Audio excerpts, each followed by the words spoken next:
নমস্কার বন্ধুরা, ভাগ্যরাজ জ্যোতিষ ও বাস্তু চ্যানেলে আমাদের সুস্বাগত। আজকে একটা গুরুত্বপূর্ণ বিষয় নিয়ে আলোচনা করব। দেখুন, এখন চলছে পিতৃপক্ষ। এই ভাদ্র মাসের পূর্ণিমা তিথি থেকে শুরু হয়েছে এবং এটি আশ্বিন মাসের অমাবস্যা তিথি পর্যন্ত থাকবে। এই সময়টি হচ্ছে পিতৃপক্ষের সময়। ডেট হিসেবে বলতে গেলে আপনাদের 2024 সালের 17ই সেপ্টেম্বর থেকে শুরু হয়েছে এবং 2024 সালের 2রা অক্টোবর 2nd অক্টোবর পর্যন্ত হচ্ছে পিতৃপক্ষ।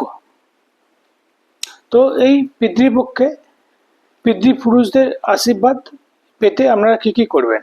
আপনার বংশের পিতৃপুরুষ বা পূর্বজদের আশীর্বাদ কিন্তু পুরোপুরিভাবে বদলে দিতে পারে আপনার জীবন। আপনার জীবনে নিয়ে আসতে পারে নানা ধরনের সফলতা এবং আপনার জীবনটা হয়ে যেতে পারে সার্থক। তাই এই পিতৃপক্ষে পূর্বপুরুষদের উদ্দেশ্যে কি কি করবেন সেগুলি জানার জন্য ভিডিওটি দেখুন।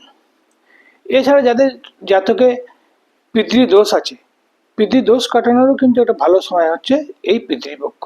এবং কি কি করণীয় মাধ্যমে আপনারা খুব সহজেই কিন্তু পিতৃদোষের যে খারাপ প্রভাব সেগুলো কাটিয়ে উঠতে পারবেন, সেগুলি জানার জন্য মন দিয়ে আজকের আলোচনাটি শুনুন।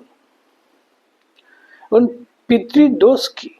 পিতৃদোষ হলো কোনো বংশের পূর্বজ বা পূর্বপুরুষরা তাদের যে কর্মফল পুরোপুরি ভোগ করেননি, কিছু মিসডিড করেছেন।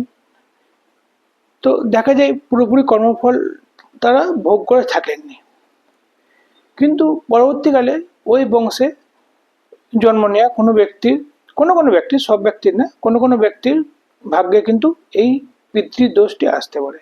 এবং পিতৃদোষটি এলে কিন্তু ওই ব্যক্তিটির যে ভালো কর্মের যে ফল, সে ওই ব্যক্তিটি ভোগ করতে পারে না পুরোটা। তার যে ভালো কর্মের ফল, তার কিছুটা অংশ কিন্তু ওই পূর্বপুরুষদের যে কর্মিক ঋণ, হ্যাঁ, পিতৃদোষ মিনস হলো কর্মিক ঋণ বা কর্মিক ডেট, ওই ঋণ পরিশোধ করতে কিন্তু চলে যায়। তার ফলে ওই ব্যক্তিটি জীবনের নানা ক্ষেত্র, যেমন তার স্বাস্থ্য, তার রোজগার, তার বিবাহ, সন্তান এবং পারিবারিক সুখ শান্তি, এগুলো কিন্তু বিঘ্নিত হতে পারে। এবং জীবনে অনেক কিছু চেষ্টা করেও সবসময় তিনি কিন্তু সেভাবে ফল পান না জীবনের নানা ক্ষেত্রে।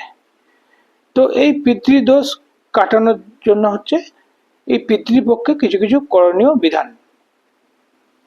এছাড়া জন্ম কুণ্ডলী থেকে খুব সহজেই জানা যায় কিন্তু কারো জাতকে পিতৃদোষ আছে কিনা।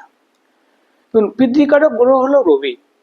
এখন যদি দেখা যায় যে জন্ম কুণ্ডলিতে এই রবির সাথে শনি গ্রহ, রাহু গ্রহ এবং কেতু গ্রহ একত্রে অবস্থান করছে, আপনারা খুব সহজেই আপনাদের জাতকগুলিতে দেখতে পারেন যে রবির সাথে আইদার শনি, রবি ও শনি একসাথে, রবি ও রাহু একসাথে, বা রবি ও কেতু একসাথে যদি থাকে, বুঝবেন যে আপনার ভাগ্যে কিন্তু পিতৃদোষ আছে। এবং যদি ডিগ্রি ওয়াইজ যদি খুব কাছাকাছি থাকে, রবির সাথে ধরুন শনি যে অবস্থান বা রাহুর যে অবস্থান বা কেতুর যে অবস্থান, সেটা যদি খুব ডিগ্রি ওয়াইজ ক্লোজ থাকে, তাহলে কিন্তু পিতৃদোষের মাত্রা অনেক বেশি। সেক্ষেত্রে কিন্তু ওই ব্যক্তিটির যে ভালো কর্মের যে ফল, তার অনেকটাই কিন্তু চলে যায় ওই কর্মিক ঋণ পরিশোধ করতে। তার ফলে কিন্তু ওই ব্যক্তিটির জীবনে নানা ধরনের সমস্যা আসতেই থাকে। তো এই যে পিতৃদোষ কি এবং তার বিভিন্ন কারণ এবং জীবনে তার বিভিন্ন প্রভাব এবং তার কি কি রেমিডিস করলে পিতৃদোষ কাটিয়ে উঠতে পারবেন, সেগুলো নিয়ে একটি বিস্তারিত ভিডিও আমি পরে বানাবো। আজকে আমার যেটা আলোচনার বিষয় হলো আমাদের যে এই পিতৃপক্ষে আমরা কি খুব সহজে কিভাবে যে পিতৃপুরুষদের আশীর্বাদ পেতে পারি, যা আমাদের জীবনে অনেক সফলতা এনে দেবে, এবং যাদের কুণ্ডলিতে পিতৃদোষ আছে তারা কিভাবে খুব সহজেই এই পিতৃদোষ কাটিয়ে তুলবেন। তো গরুর পুরাণে মহর্ষি ব্যাসদেব যেটা বলেছেন, পিতৃপক্ষে পিতৃপুরুষদের আশীর্বাদ বা পিতৃদোষ খণ্ডন করার জন্য পূর্বপুরুষদের তর্পণ এবং শ্রাদ্ধ করা, এবং আপনার ক্ষমতা মতো ব্রাহ্মণ ভোজন বা গরিব মানুষদের ভোজন করালেও কিন্তু পূর্বপুরুষরা খুব খুশি হয়। এছাড়া কাক, কুকুর এবং গরুকে খাওয়ানো এই সময় কিন্তু শুভফল প্রদান করে। যদি এগুলি আপনারা যদি কোনো কারণবশত করতে না পারেন, তাহলে কিন্তু আপনারা কোনো দেবস্থান, শিব মন্দির বা নারায়ণ বা বিষ্ণু মন্দিরে গিয়ে সেখানে কিন্তু আপনার পূর্বপুরুষদের উদ্দেশ্যে ভগবানের কাছে প্রার্থনা করতে পারেন। তাছাড়া ধরুন পিতৃকারক গ্রহ হলো রবি। তো এই রবি বা সূর্যকে যদি আপনারা প্রতিদিন অর্ঘ্য দেন এই পিতৃপক্ষ চলাকালীন, তাতেও কিন্তু পিতৃদোষ খণ্ডন হয় এবং পূর্বপুরুষদের অনেক আশীর্বাদ মেলে। যারা এগুলি কোনোদিন করতে পারছেন না, কমসে কম তারা যদি এই মন্ত্রটি আমি যেটি বলছি প্রতিদিন স্নান করার পর 21 বার করে পাঠ করেন, তাহলে কিন্তু অনেক সুফল পাবেন।